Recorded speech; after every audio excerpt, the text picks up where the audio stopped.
But people worship it and they just can't let any of it go. Look, if an animal dies off, maybe evolution's just cleaning house on the California condor. Sorry, spotted owl, you didn't make the cut. You're gone. You know? I mean, it's all survival of the fittest, but the spotted owl's dying. Let it die. Mother Nature is saying that it needs to go, it needs to go. See ya. And it's true. We're nature. But no, the hypocrisy is unbelievable. Everything's nature except us. Everybody needs a habitat except us. You know, we're messing it all up. There's a plan that God has where animals live somewhere, then people move in, kick the animals out, and build a city and live there.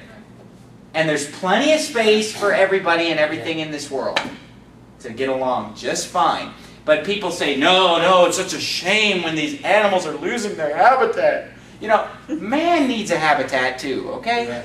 Amen. Can we have a place to live, please? And it's funny, people always say, oh, you're upsetting the cause of nature, and then they teach that we're animals. Now, hold on a second.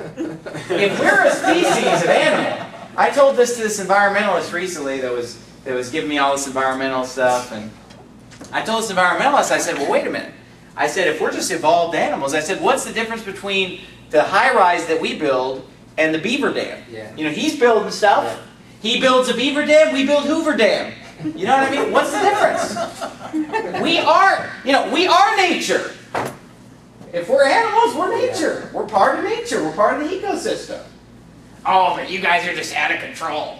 Well, I thought evolution fixes all that. It's funny how for billions and billions of years, supposedly evolution's just been keeping this perfect balance, where it's just automatically self-correcting, survival of the fittest, and then all of a sudden, whoops, you know, Mother Nature is asleep at the wheel and let man just get out of control and take over the whole world. But that's what God's plan was, to have dominion over it. That's right. And He said in Isaiah chapter 40 that He formed it to be inhabited.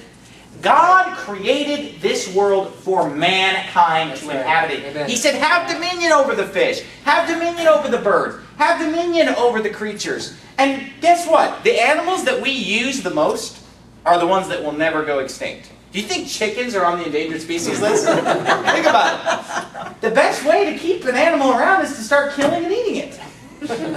I mean, cows. Are cows endangered? Are pigs endangered? No. Oh, but there's this, you know, this special lizard that we're never going to see again. So what? I love what he says at the end of verse 6. O Lord, thou preservest man and beast. You know, in a day where it's all about the wildlife preserve.